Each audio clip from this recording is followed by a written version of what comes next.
नमस्कार दोस्तों, हमारे YouTube चैनल पर एक बार फिर आपका स्वागत है। आज मैं आपके लिए मध्य प्रदेश शिक्षक भर्ती संबंधी एक और बड़ी अपडेट लेकर आया हूं। जैसा कि आप यहां पर देख रहे हैं, शिक्षकों की भर्ती अब नहीं होगी। इस संबंध में DPI विभाग की तरफ से एक नया आदेश जारी किया गया है।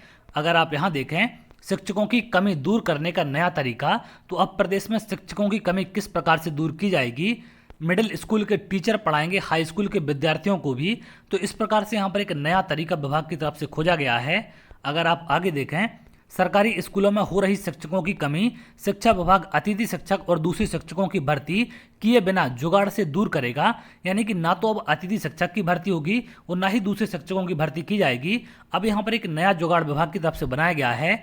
इसके लिए शिक्षा विभाग ने आदेश भी जारी कर दिया है। अब कक्षा 6 से 8वीं तक पढ़ाने वाले शिक्षकों को अब 9वीं से 12वीं तक के विद्यार्थियों को भी पढ़ाना पड़ेगा। जिन हाई स्कूलों में इस समय शिक्षकों की कमी दिखाई दे रही है, वह कमी मिडिल स्कूल के शिक्षकों द्वारा अधिकृत रूप से पठन पाठन कराने से दिखाई नहीं देगी। सरकार के इस जुगाड़ से शिक्षक भर्ती किए बिना ही शिक्षा विभाग शिक्षकों की कमी पूरी कर लेगा। यानी कि अब यहाँ पर आगे शिक्षक भर्ती नहीं की जाएगी, क्योंकि इस संबंध में आदेश जारी हो चुका है। वो 6 से 8वीं तक के जो पढ़ाने वाले शिक्षक हैं, वो 9 से 12 तक की क्लास को पढ़ाएंगे। आगे अगर आप देखें, बता दें कि सरकार ने विगत वर्षों में साला एकीकृत योजना शुरू की थी। इस योजना के तहत वे उन स्कूलों का एकीकरण एक साला में किया था जो एक परिसर में संचालित थे या फिर आसपास लगे हुए थे। इसके तहत पहले एक ही परिसर में प्राथमिक, मिडिल और हाई स्कूल के रूप में 3 अलग अलग सरकारी स्कूल संचालित हो रहे थे। वह एकीकृत शाला में आने के बाद एक ही विद्यालय ही कहलाने लगे। नामकरण भी परिसर में जो बड़ी शाला थी उसी का किया गया। डाइस कोड भी पृथक पृथक से हटाकर एक कर दिया गया। 3 शाला प्रभारियों के स्थान पर एक शाला प्रभारी बना दिया गया। ऐसे होगी सरकारी स्कूलों में शिक्षकों की पूर्ति।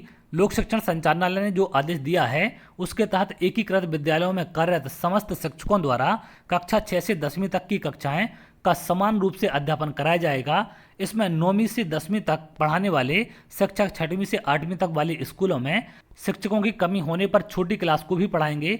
वहीं कक्षा 6 से 8वीं तक कक्षाओं में पदस्थ शिक्षक 9वीं से 10वीं तक की कक्षा में शिक्षकों की कमी होने पर बड़ी क्लासों को पढ़ाएंगे। यानी कि जो छोटी क्लास के शिक्षक हैं वो बड़ी क्लास को पढ़ाएंगे, वो जो बड़ी क्लास के शिक्षक हैं वो छोटी क्लास को पढ़ाएंगे। जहां पर भी शिक्षकों की कमी होगी, लेकिन शिक्षकों की भर्ती यहां पर नहीं की जाएगी। इसी क्रम में यह भी आदेश दिया गया है कि व्याख्याता उच्च माध्यमिक शिक्षक द्वारा उनके विषय 11वीं 12वीं की कक्षाओं में आवश्यकता होने पर पढ़ाने का काम किया जाएगा। इस आदेश में खास बात यह है कि शिक्षकों की संख्या तो वही रहेगी, लेकिन छोटी क्लास से बड़ी क्लास में पढ़ाने जाने पर बड़ी क्लास में जो रिक्त पद थे वो भरे माने जाएंगे और जो छोटी क्लासों में रिक्त पद थे वो भी भरे माने जाएंगे। यानी कि पोर्टल पर भी अब सारे पद आपको भरे दिखेंगे। रिक्त पदों को बिना भर्ती और बिना अतिथि शिक्षकों के भरे बताना ही विवादित हो रहा है। तो इसको लेकर लगातार यहाँ पर विरोध प्रदर्शन किया जा रहा है।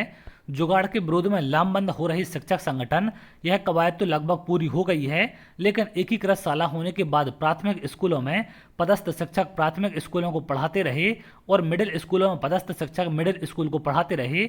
इससे ऊपर की शाला के शिक्षक ऊपर के स्कूलों में विषय आधारित पढ़ाई कराते रहे। लेकिन अब सरकार शिक्षकों की कमी पूरी करने के उद्देश्य से छोटे स्कूलों में पदस्थ शिक्षकों को बड़े स्कूलों की क्लासें लेने के निर्देश दिए हैं।